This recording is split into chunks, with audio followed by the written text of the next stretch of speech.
Hey everyone, it's December 8th and today we're going to be working on a project that's a little out of a necessity from a recent event.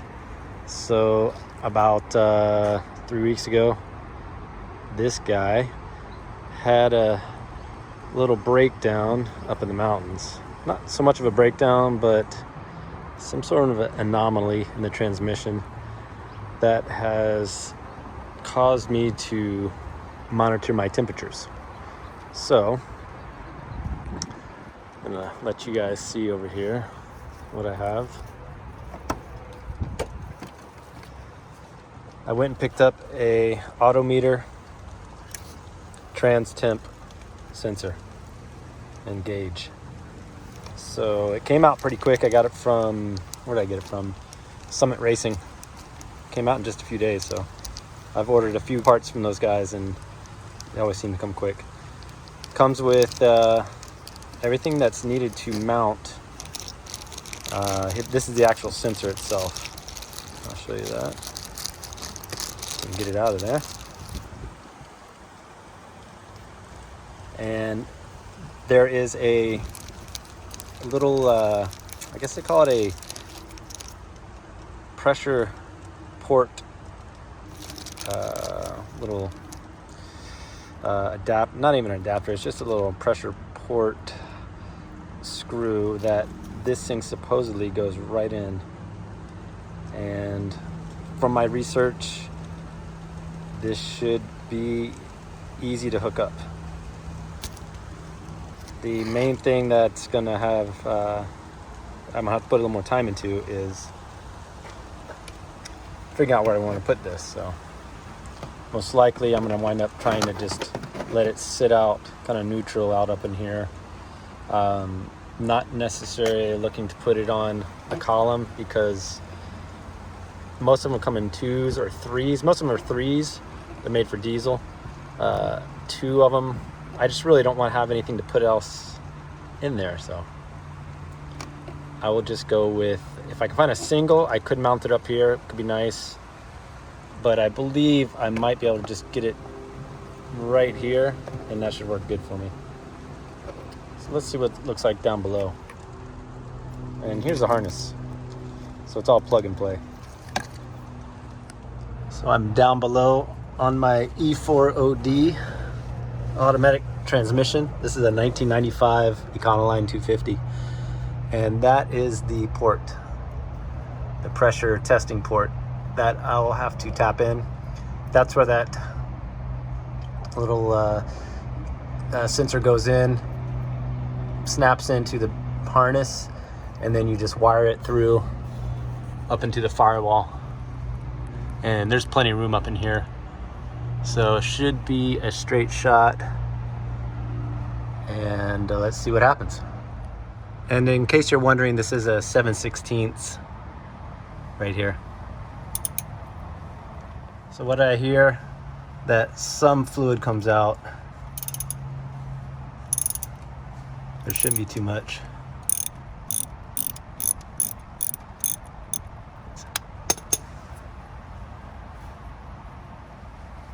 Just in case.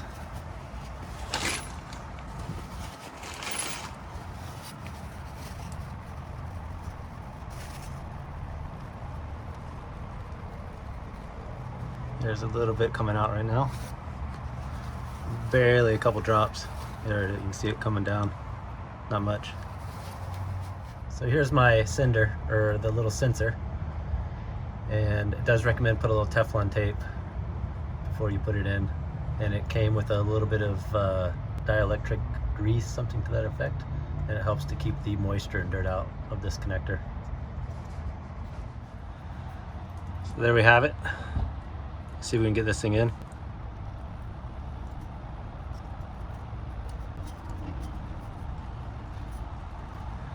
Just need to get my wrench out and tighten it up. And of course, coming out it's a 7/16 and going back in it's a 1/2 inch. And you have to use a open end wrench because of the sensor.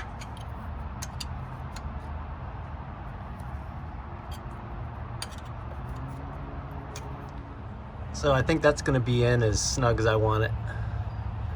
And pretty much ready to connect this with my wire and run it up through. I have the wire loom pulled out here, and the fun part usually is trying to find an access hole or somewhere you typically have to drill through or find something. And because this was converted to 4-wheel drive, this is my wiring for the 4x4 system. And seeing how they just kind of slit the boot here for my steering column, I'll be able to just push it right through and follow the same line. And this actually goes right past the transmission to the transfer case. So I'll be able to follow this and zip tie it together. Should be great. So you can see here I have it pushed through and it's easy to feed. There's plenty of space, but this being kind of a soft plastic, there's really not much coming through there. If I wanted to, I could put a little something in there later on, but it's pretty closed up. I'm not really worried about anything coming in. And let's see what it looks like on the other side. So I'm down in here, and it's gonna be tough to see, but there it is. That's where it's coming out. I'll kind of get the camera down in here a little bit closer. You can see where the wire is coming out. And although it's gonna be tough to see, this is the wiring for my 4x4 system. So I'm going to follow this down and zip tie it right to this. So I got a decent amount of line pulled out, as you can see. And just kind of rough estimate, we'll see how far it reaches. I'm back underneath and you can see the front diff with the drive shaft. And my wiring is right there. So this is the cord I'm going to follow. And actually, looks like we'll bring it down on the transmission cable itself. So we'll just bring it down over to here. And there's my sensor. So I'm just going to kind of get it right there. Clip it in first, and then zip tie it and pull my slack back up.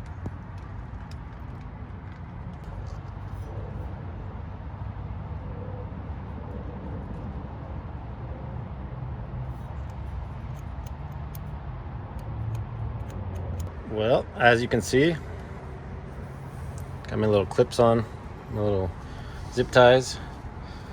Followed it up the transmission cable,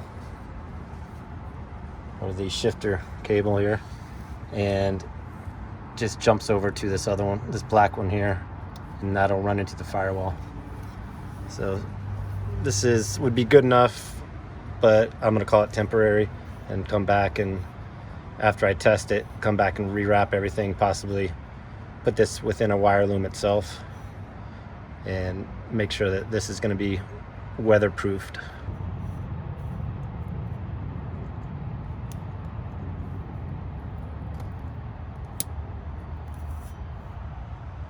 There we go.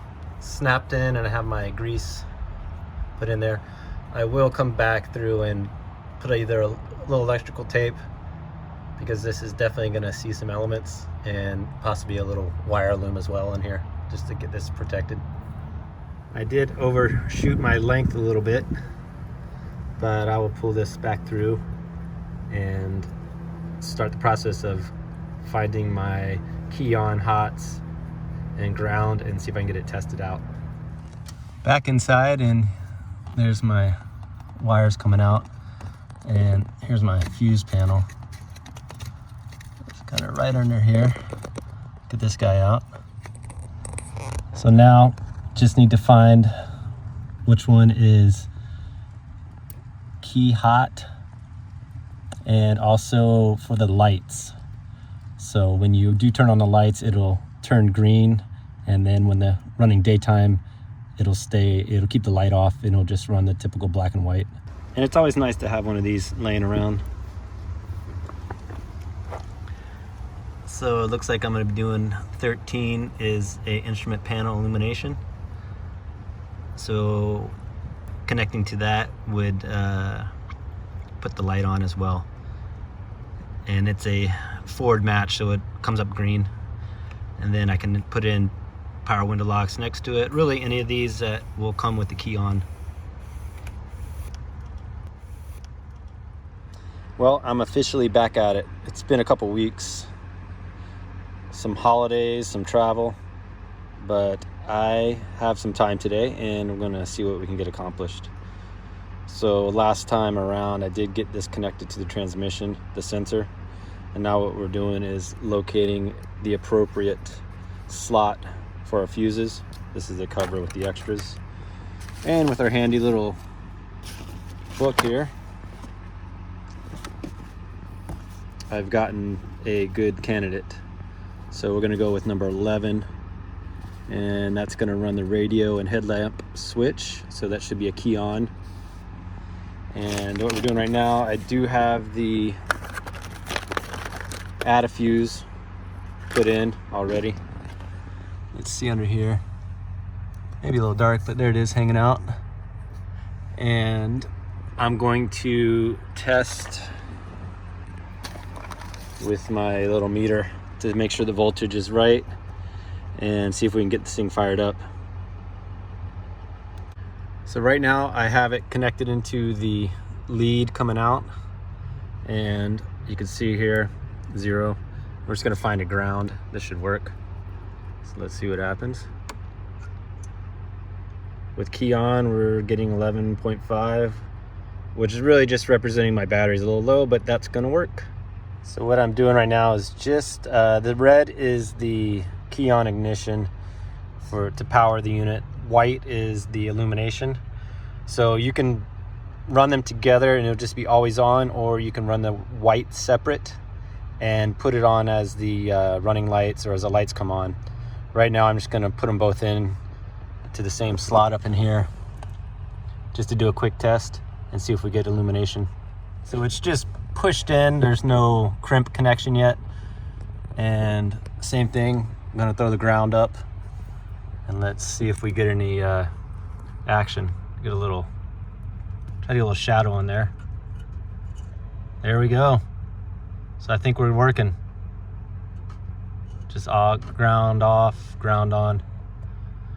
So I think we got some action, and let's try to get this thing started and get some heat going.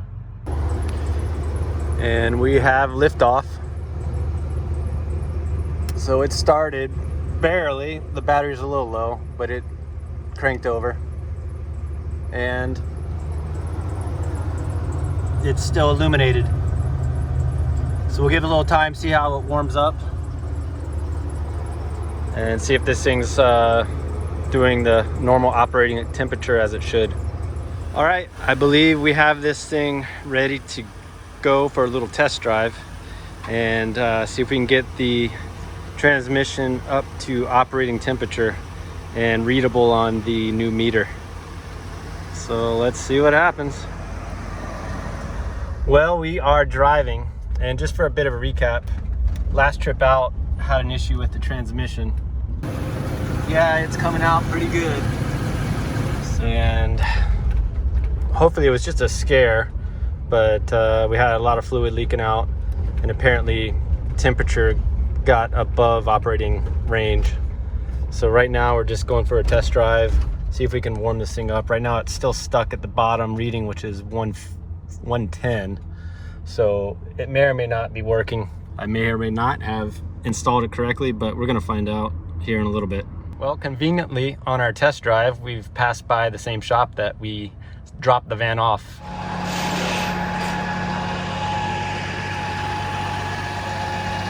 And they did an excellent job. Their service was great. And we do have some movement here. There I am. So we're up at around 130, and the temperature on the motor warms up quite quickly to operating temperature normal. Transmission takes a little while. So I believe we want to see it around 190, 170, 190, not much over 200. So we're gonna keep driving around and see what we can do to get this thing warmed up some more. It's only been a few miles. Okay, here's the last update. Been driving around for a solid 15-20 minutes up some hills, doing some highway ramps and long hills, short hills, and it seems like the temperature has maxed out around 190, or I'm sorry, 180, 175, 180. So the last downhill went back down to about 170, 175. I'm sitting here idling for a little bit. So I believe our temperatures are in normal range. And whatever had happened on our last trip, I'm hoping was just a one-time event of operator error.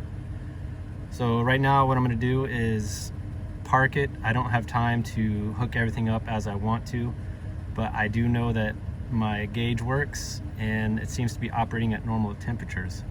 So my next video will be me tidying up all the wires and getting it mounted, and hopefully we'll be good to go. Thanks for watching, guys. One last thing before we go, you can see the temp gauge sensor installed. There's no leaks, and main thing, there's no leaks coming out of my transmission. So I believe everything was installed correctly. And we've been idling for about 5, maybe 10 minutes, and we're just over 180, so about 185. I think whatever happened, it's still a mystery, but maybe it's like the Wolverine and it healed itself. That's what I'm hoping for. Anyways, we'll find out on the next trip, right?